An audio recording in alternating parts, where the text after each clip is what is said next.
Read. Verse 32. And such as do wickedly against the covenant shall he corrupt by flatteries. So those that do wickedly against the covenant shall he corrupt by flatteries. Read. But the people that do know their God, But the people that know the God of Israel, read, their God shall be strong and do exploits. shall be strong and do exploits. Read. And they that understand among the people shall instruct many. No, it says, but the people, excuse me, that know their God shall be strong and do exploits. That show you that other people have their own gods. Read. Verse 33.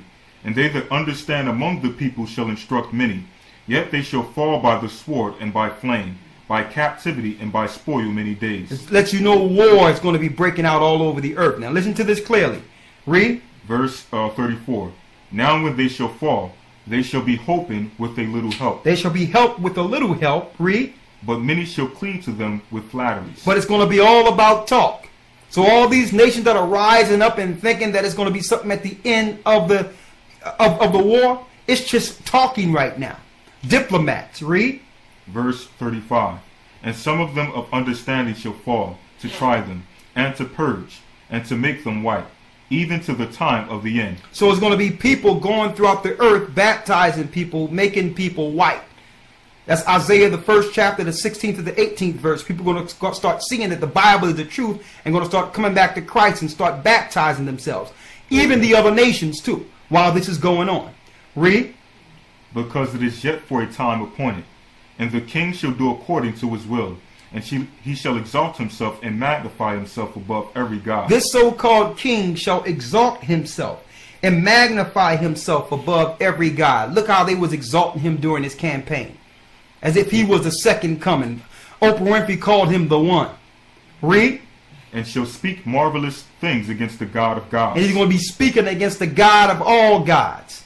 Read. And shall prosper till the indignation be accomplished. But he's going to get rich until the indignation is accomplished, until all the death and destruction that is put in his hands be accomplished. Read.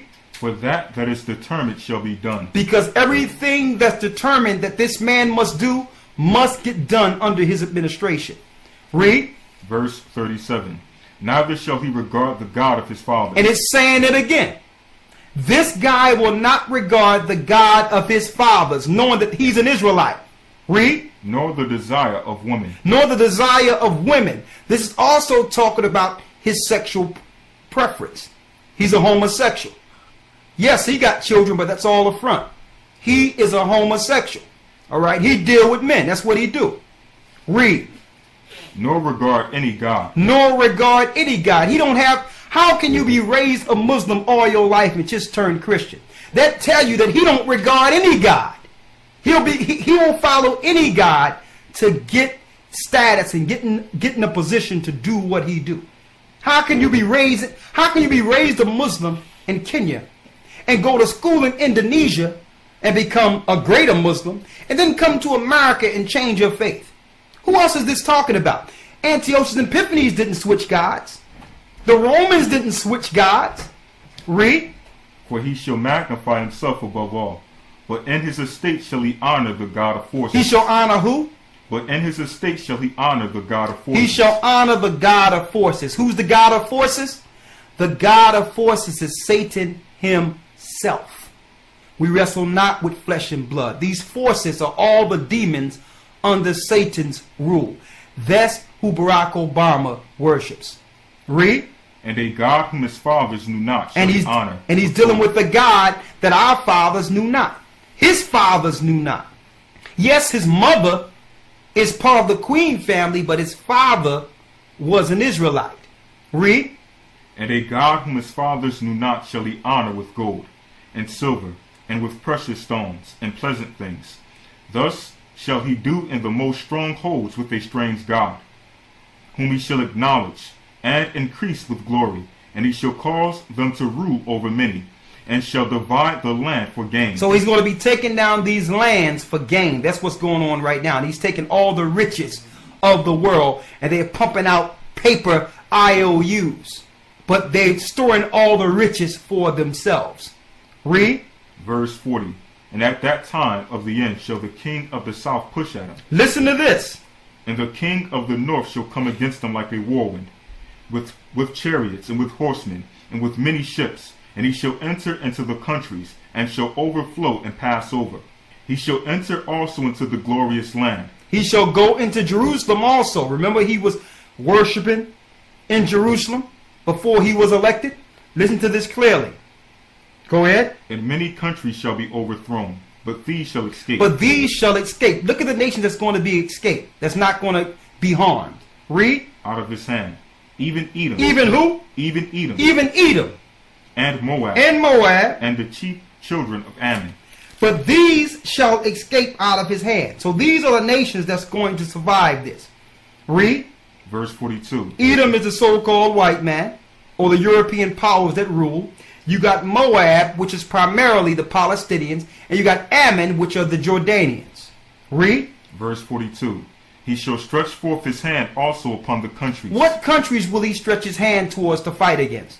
And the land of Egypt shall not escape. And the land of what? And the land of Egypt shall not escape. That's one of the first places in the Middle East that he staked a claim to overthrow, Mubarak.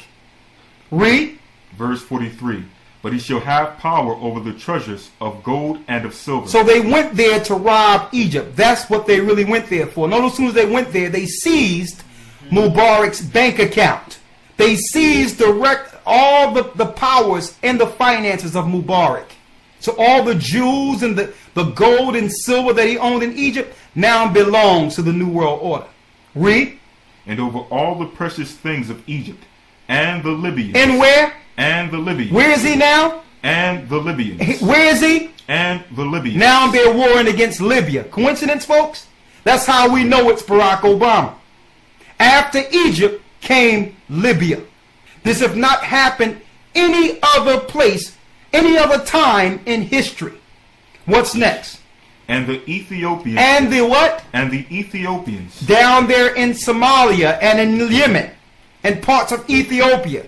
They're there too, folks. Chronological order under Barack Obama. Read. And the Ethiopians shall be at his steps. Shall be at his steps. These are the places that you will know this is the man. Hold up now. Bill Clinton didn't do this. George Bush Sr. or George W. Bush didn't do this. This is speaking of Barack Obama telling us that we are at the end. Read. Verse 44.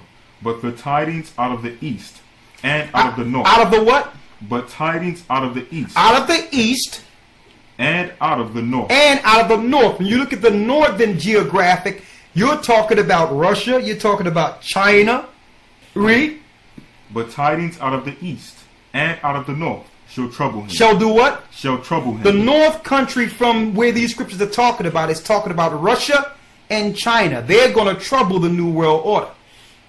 And the east, because why? It tell you in 2nd Ezra that those kings are going to flee and join up with other kings. That's what Gaddafi's doing right now. They're going to go and try to strike Iran, and that will be the end of the place we call Babylon the Great. That will be the beginning of the end. There will be no prophesying come out of her when that happens. All right? At that point, there's no choice but to wait for the ships of Tarshish for those that make it over into South America. Because there'll be no planes flying out, none of that, when this thing hit that place. The Lord tell you, nothing will be left, man or beast, when they go into Iran and start this World War III. Finish reading. Verse 44. But tidings out of the east and out of the north shall trouble him. Therefore he shall go forth with great fury to destroy, and utterly to make away many. And he shall plant the tabernacle of his palace between the seas and the glorious holy mountain. That lets you know that Barack Obama is going to be sitting over in the Middle East. He's going back home. So when America get dealt with, he's going to have his house already set. For all you Americans that voted for Barack Obama and thought that he was down with America. America is not this man's home. He's going to plant himself. He's making himself away in the Middle East now to live, knowing that he sold America out. What's next? Yet shall he come to his end, and none shall help him. So he's going to come to an end once America is dealt with, and he moved back over in the Middle East. And that's when he will be dealt with once and for all. Shalom.